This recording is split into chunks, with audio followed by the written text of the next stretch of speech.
Well, I could talk about chapter 8 for probably 2.5 hours as opposed to 25 minutes, which is my goal for most of these chapters, except for chapter 6. But let's get started with chapter 8 on the P of promotion. We'll talk about how to define what we call the promotional mix, how to manage promotional activities, how to write and discuss objectives of promotional activities, and really a lot of marketing activities in general. Talk about promotional strategies, the marketing communications process and tools, regulations regarding promotional communications, budgeting. And so to get started, we'll talk about what do I mean by mix or the promotional mix.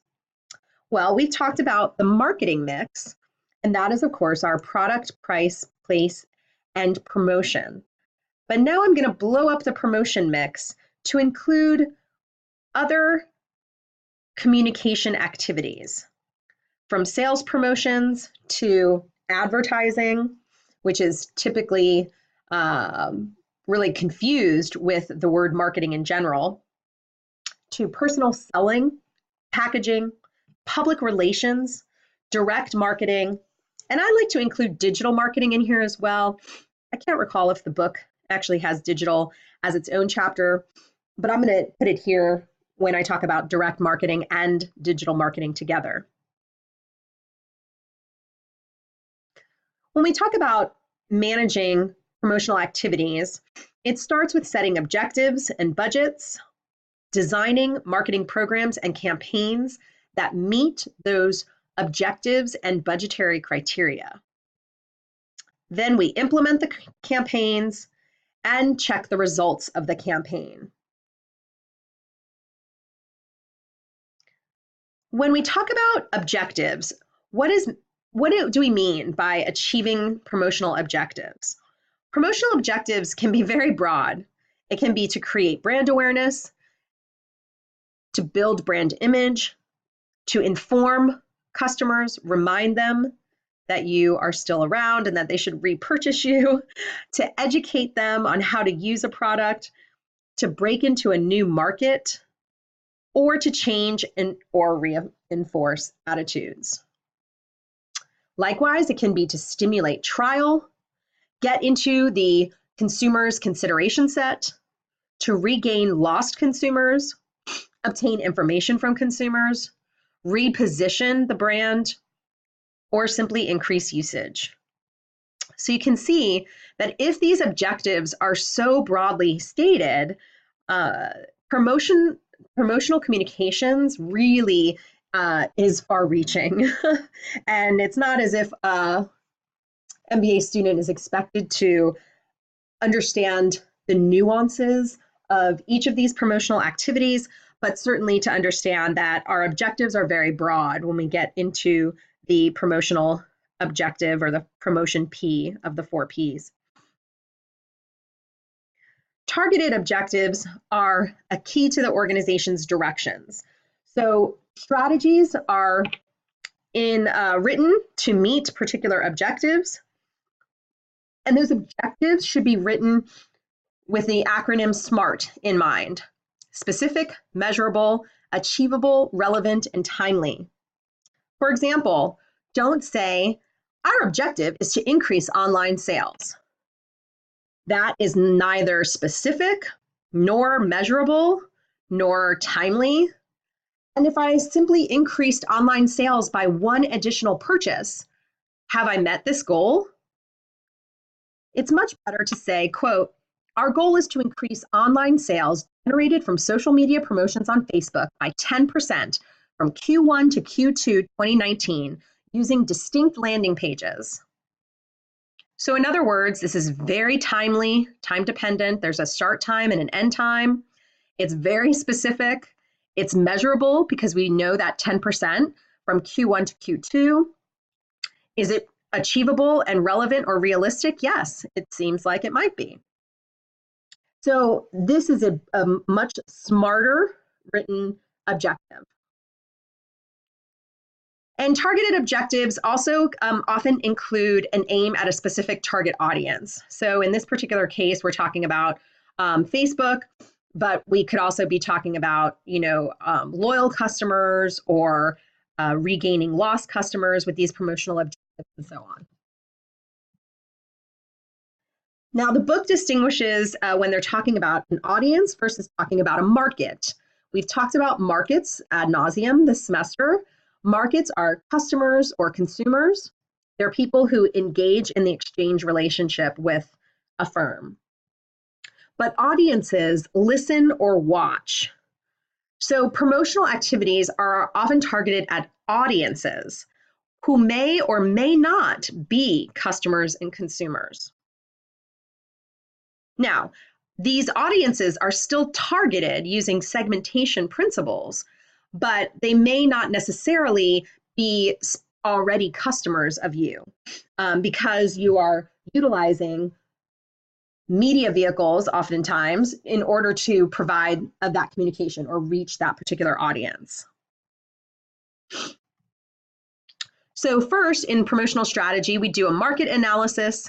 We identify who our target audiences are for those promotional communications. We write those SMART objectives.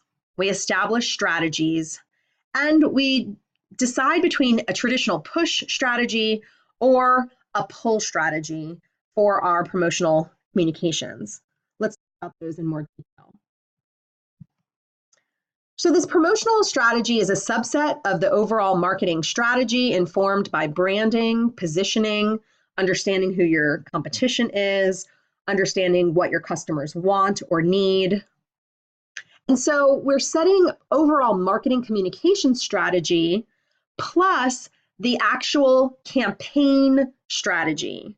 So the campaign is the specific marketing communication objective or the specific campaign that is tied to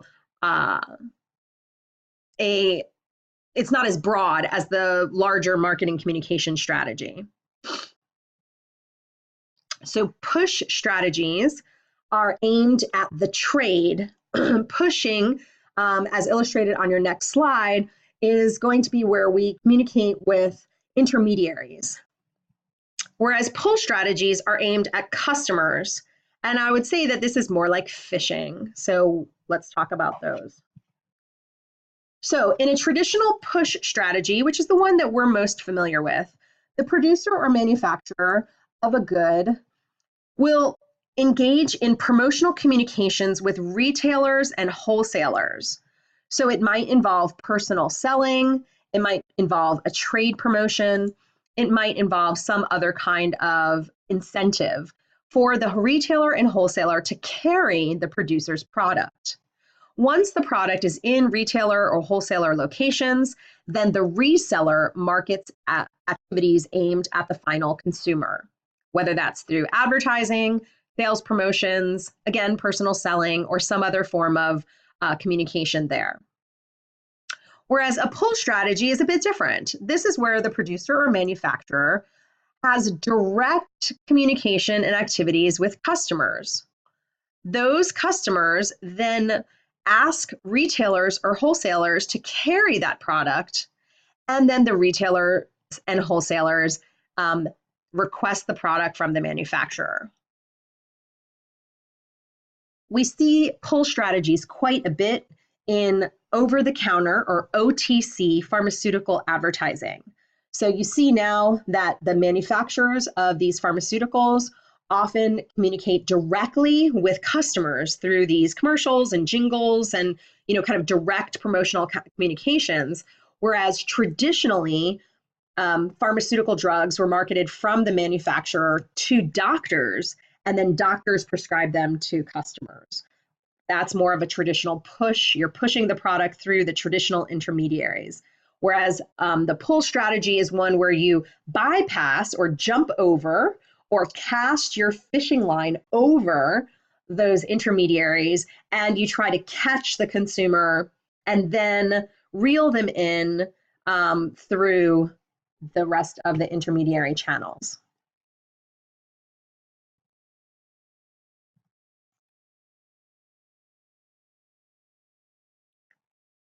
Now let's talk about how communication happens. So this is really sort of traditional person-to-person communication models. This model starts with a sender. The sender has something to communicate to the receiver. So first, the sender has to encode that message into something that can be communicated. It could be a written message, it could be an auditory message, it could be an audio-visual message, and then somehow that message has to get through to the receiver by means of a channel of communication. That can be a specific media vehicle, it can be via a note or a written letter, and then the receiver has to decode that message using their own frame of reference. But what happens here is noise can occur. And this noise can make the message distorted from how the sender intended it to how the receiver interpreted it. And also, communication really relies on feedback, so from the receiver to the sender, so we understand how the message was communicated, what was the interpretation, and so on. Now, this becomes important in understanding that communication model as we discuss the tools and techniques that a marketer has in his or her bag of promotional mix tricks. So the promotional mix can be included in this is traditional advertising that is paid for by an identifiable brand and communicated in mass media form, meaning everybody who picks up this particular magazine or this particular newspaper or watches this particular show on this particular channel at this particular time will all have the same message sent to them. Public relations is also part of the promotional mix, and this might surprise you because many times the public relations department is not even in the traditional marketing function department, or in a university, for example, public relations might be at the level of the provost or the president's office, and not with the communications department who handles marketing for the university. But public relations are any kind of media relations or communication with any stakeholder or any publics. That means via sponsorships, exhibitions, hospitality, celebrity endorsements, but also the traditional PR tools of publicity or third-party newspaper articles or news mentions, things like that. Also included in this are everything from even corporate annual reports are considered part of public relations. Sales promotions are a unique type of advertising tool, and those are incentives to encourage immediate sales. Personal selling is part of the promotional mix. That can be everything from business to retail to telesales, or where one seller is talking to one consumer or one decision maker. And then digital marketing would include everything from your website to e-commerce to social media activities and direct marketing. Let's explore some of these examples on the next slides.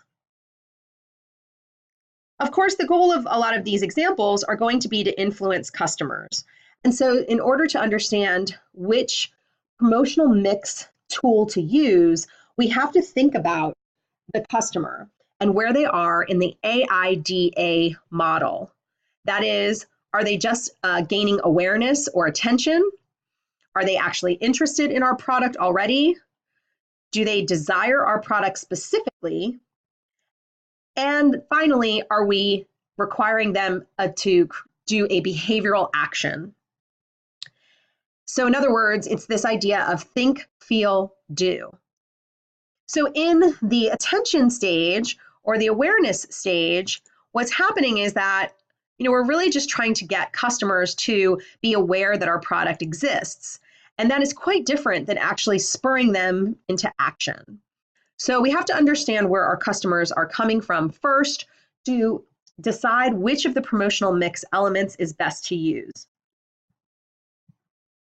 So between attention and interest, we should be using promotional communications tools such as advertising to mass media, public relations, and even sponsorship, meaning that we are connecting our brand to something else that the consumer is interested in or aware of, or an activity that they're going to. But between desire and action, this is trying to get the customers to actually do something. So here we might have an incentivized sales promotion like a coupon or a rebate. We might communicate via direct mail, so an addressable form. Mr. Smith, please come back, or please don't forget to renew your subscription.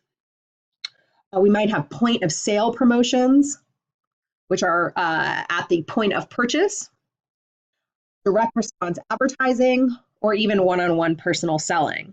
So you can see here that the types of promotional tools are different depending on where the customer is in their journey.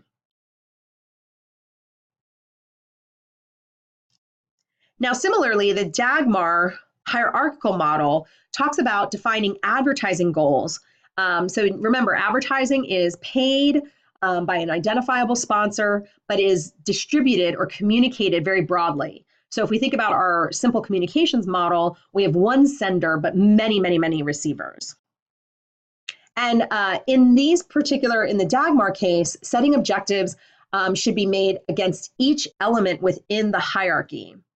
So again, this is very similar to the AIDI, A for awareness, in this case, C for comprehension, but similar to the I in the AIDA model. So we have A here, we have I here, we have D here for conviction, and then A again for action. So it's very similar to the slide before. In this particular case, when we talk about awareness, the audience should know about the brand. Comprehension, they should understand the brand attributes and its values. Conviction is audience members should develop a brand preference for purchase intention, and then action is the purchase itself.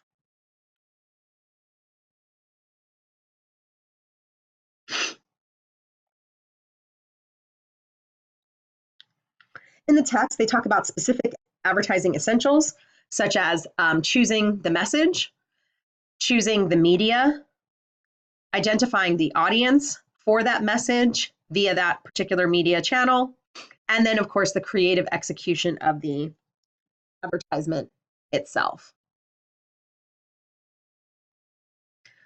Creative executions can be everything from showing the brand in a slice of life, like showing customers where the brand belongs in their life, to celebrities, to endorsements, to comedies, to music, to parodies or spoofing. Or even one of my favorites is really the infomercial, which is a creative execution that is demonstrating the product in long form.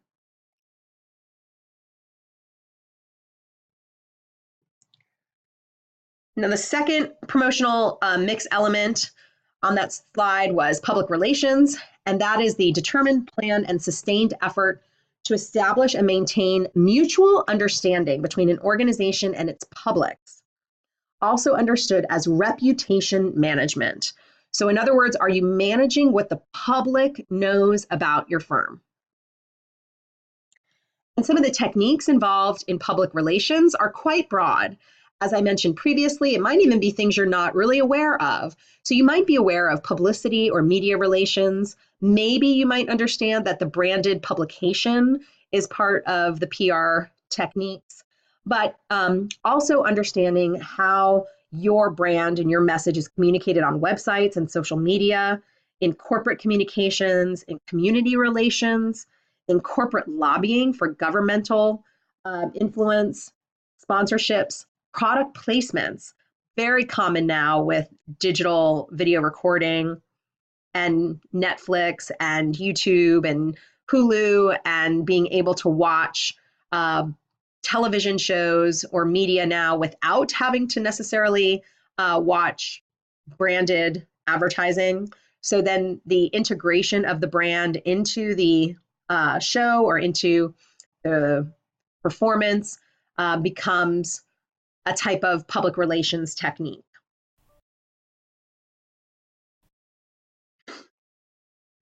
The third promotional mix element was sales promotions. These are short-term special offers which add value to a product offering. And so the benefit of sales promotions is that the intent is for it to increase immediate sales. Effectiveness can be easily measured by the rebates that are redeemed or the coupons that are redeemed.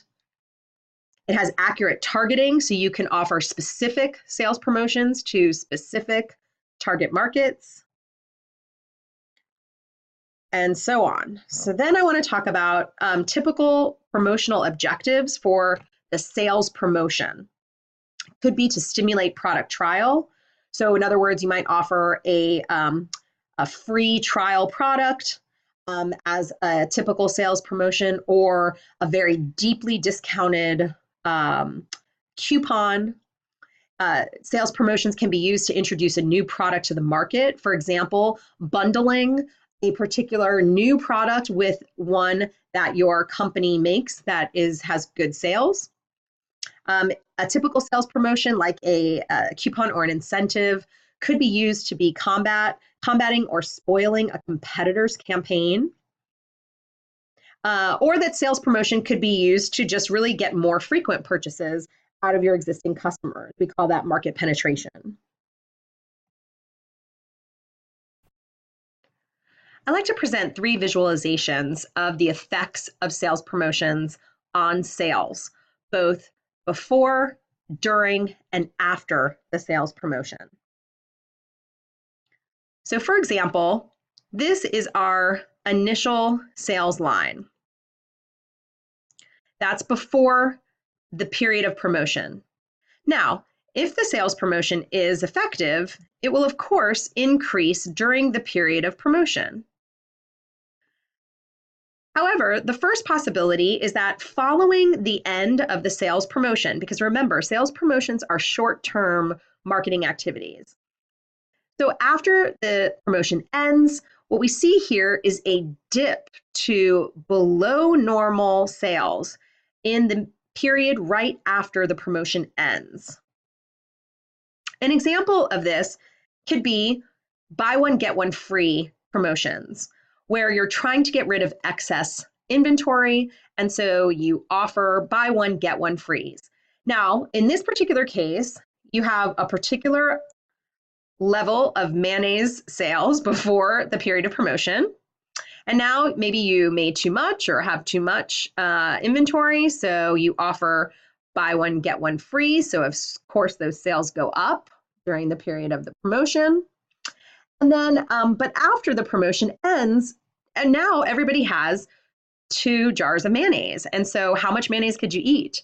So of course, afterwards, your sales may go to below normal level. And then eventually they return to their pre-promotional period. Now, the second option is that after the period of promotion ends, your sales return to what they were prior to the promotion. So in other words, your promotion is successful at increasing sales during that time period. An example of this would be the McDonald's Monopoly game promotion, which is held at a specific time every year. And so in order to play the game, to get the pieces, to collect the Monopoly properties, you increase your amount of McDonald's eating during that period of promotion. But then after the game is over, you return to your pre-Monopoly game level eating at McDonald's. And then finally, the third is what our hopefully ideal result is of running a sales promotion. And that is that after the sales promotion is over, we see that sales continue to be high, in fact, higher than they were at pre-sales promotion period. And of course, an example of that is offering perhaps a deep discount for to penetrate the market or to find new buyers for your existing products. So you offer a $2 off coupon, let's say, on a product that really might only be $3. And once people use them once, they realize they can't live without them, and then you don't have to promote the product anymore. with sales incentives, you just increased loyalty and people will now buy with or without the coupon.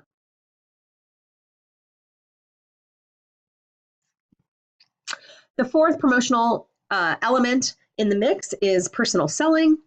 And that can include everything from the initial step of the personal selling process, which is to prospect for sales, to prepare the pitch, to make the appointment, to actually do the call or the sales pitch, to deal with any objectives, to close the deal, to follow up afterwards, and then to continue again with prospecting for new buyers or relationship prospecting with your existing clients, to preparing, to appointment making, to pitching, to answering objectives, to closing, to following up.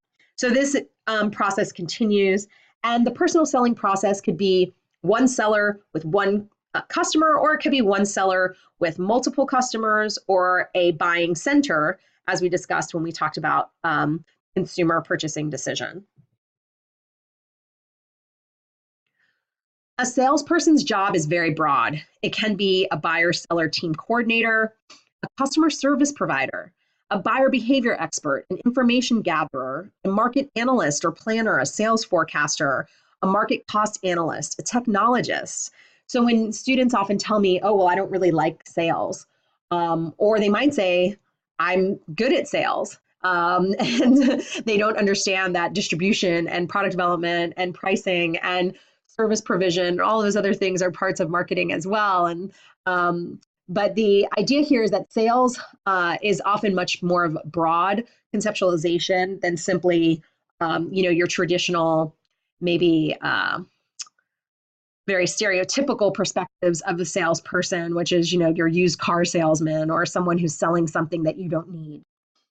Today's salesperson is much more about customer relationship marketing or customer relationship management than it is about the single transactional sale. It's more about creating relationships with customers, and understanding what they need and hopefully providing them a solution to that problem or to that need. Okay, the last two that were listed on that slide were direct marketing and digital marketing. I want to talk about direct marketing. This is the planned recording, analysis, and tracking of individual customers' responses and transactions. So here we have to be able to track individual customer activity. So first, it requires that we have some way to personally contact that customer. It could be an email address, it could be a home address, it could be a phone number, it can be a name, it could be a zip code only. And what we're trying to do is utilize that information for a direct response, whether it's getting better feedback.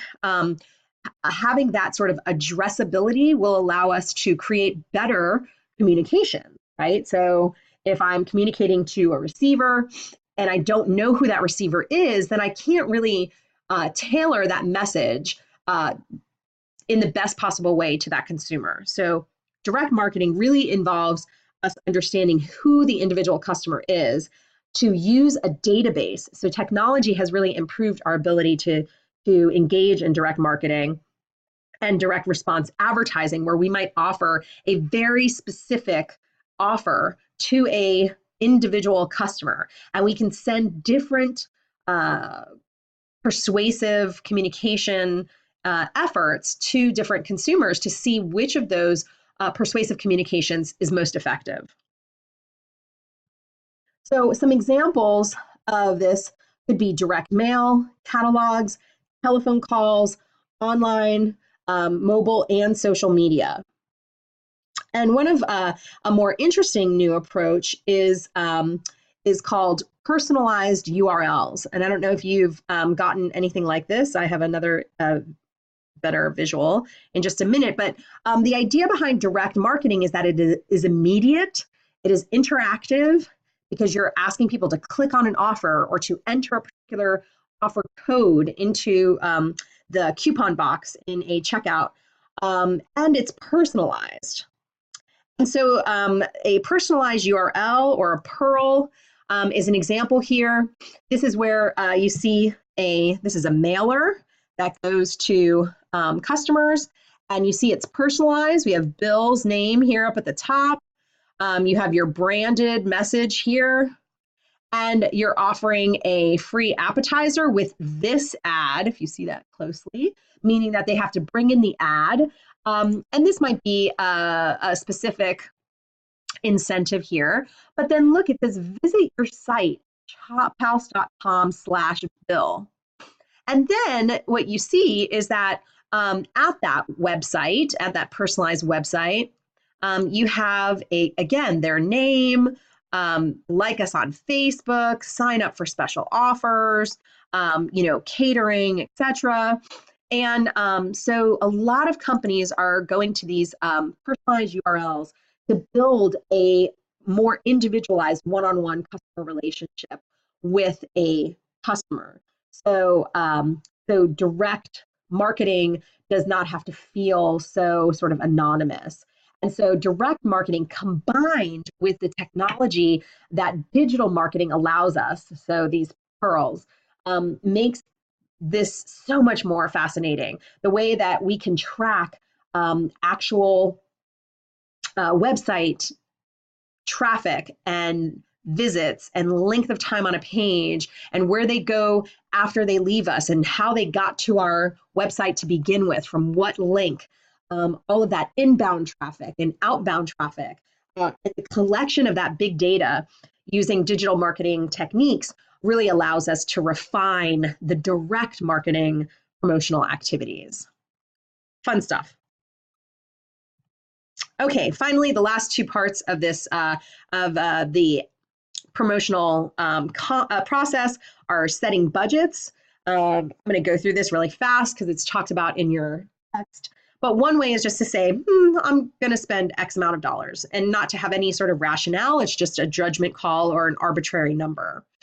But these last four are more specific to good business practices. One is the affordable method, meaning I will spend on promotional communications whatever I can afford. Now, obviously, that tends to result in low budgets. Just like when you say I'm going to save as much as I can afford, that means that you probably have a low amount in your savings account. So better budgets tend to be these latter ones.